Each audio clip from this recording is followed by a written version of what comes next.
Hi everyone, Simon Keeling here, Sunday the 18th of November. Thanks for watching weatherweb.net. Of course, as usual, the site's all kept free of charge by you coming back and using it regularly, by watching the videos, using the adverts, and telling your friends about the site. That's what keeps it all free of charge, so thank you for doing that. Really, the news is cold from the models through today, and I'll show you what I mean by that in just a few moments.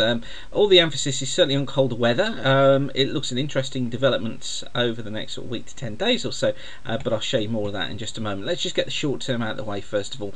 This is this evening. Look, heavy periods of rain coming across Ireland into western Scotland, western Wales as well during this evening. Close isobars, meaning that we are going to be seeing some strong winds moving into severe gales out towards the west, and some really strong wind gusts in there as well. Let's just get the wind gusts loading up for you. You can see what I mean in just a mo. But we got this heavy rain look by the morning across Scotland, across Ireland, northwest England, western parts of Wales as well. And really it's through the day tomorrow that we see more rain across the north and the west. Not really till late on that we see the rain shift its way across towards the east. The emphasis, though, as I said, is certainly on the winds, and it is going to be a windy old day.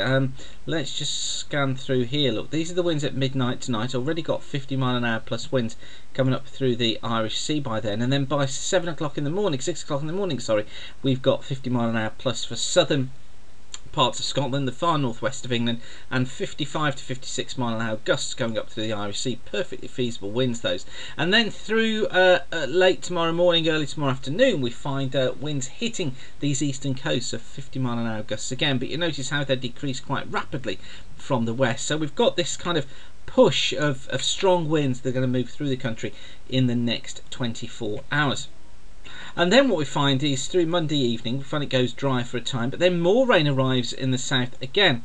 That brings gusts of wind again through Tuesday, with heavy rain spreading its way northwards. This time the strongest winds across the Midlands, East Anglia, southern parts of England, which is where the heaviest rain is going to be as well, although heavy again through Scotland. Could be a really wet day for some on Tuesday. And you notice here how the rain really doesn't clear away properly until overnight into Wednesday, by which time it's still stuck, look, over the southeast. And it's just useful, I think, to take a look at how the wind gusts come back in. Watch what happens here. This is midnight going into Tuesday, and just watch as those wind gusts return, look, through Tuesday.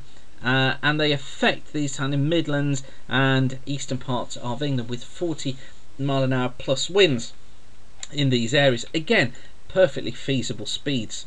Okay, then through Wednesday we find the rain clearing away towards the east.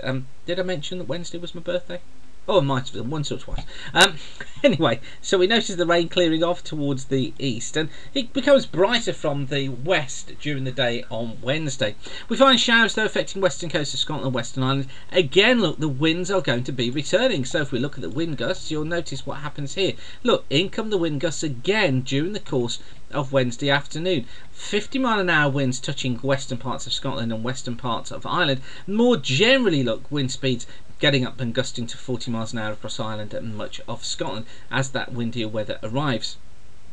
Then we find more persistent rain again affecting western areas during the course of Thursday, but eastern parts are drier and brighter. Sunny spells for much of England and Wales and eastern Scotland, but it's these western areas again that sees most of the rain.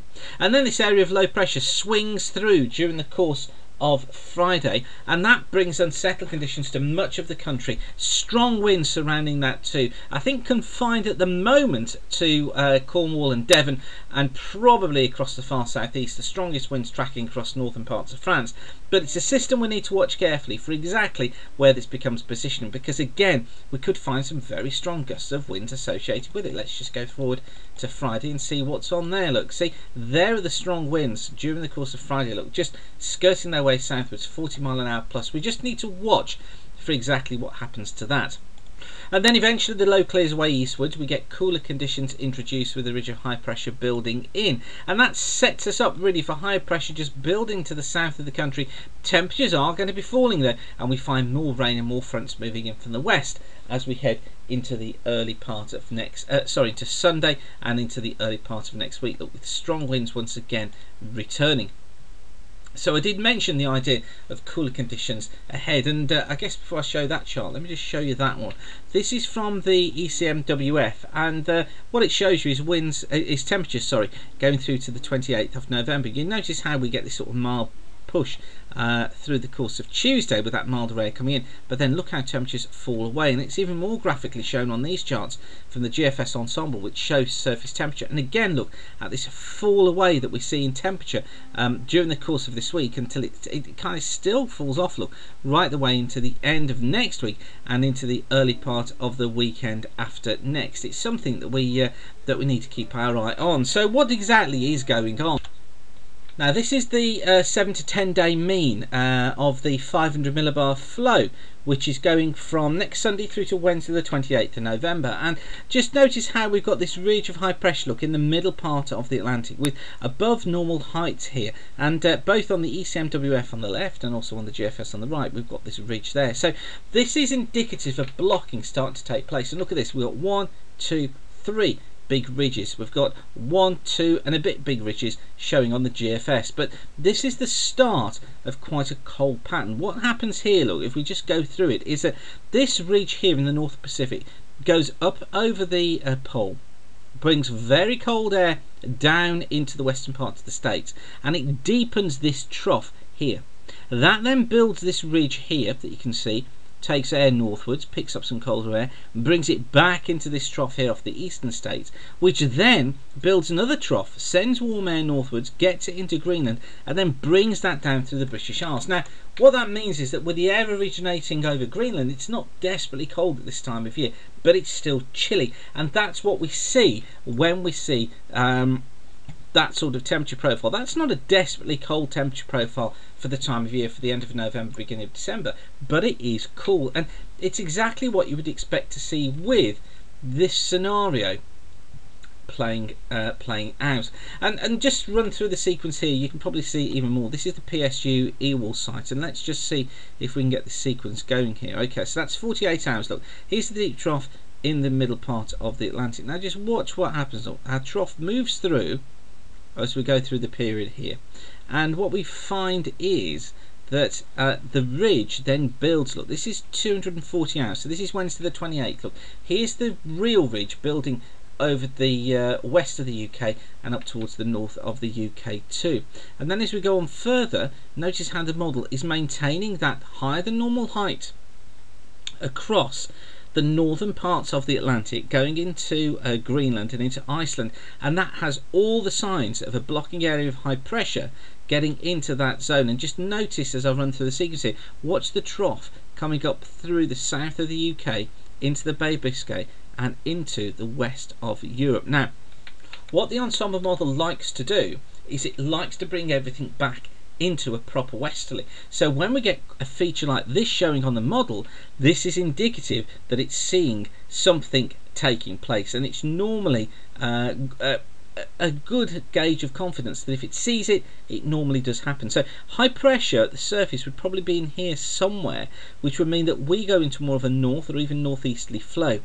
Put low pressure in across the continent, which is what's here, and I hate to mention the S word, but we could be in for some cold air coming down through the British Isles, meeting some wet weather coming in across central and north and central parts of Europe into the south of the UK.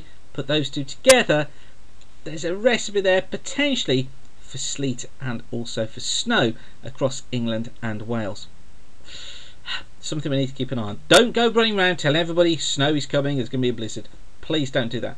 But the signs are there that there appears to be something trying to take place. Now I was just going to try and show you one other chart, if it is here.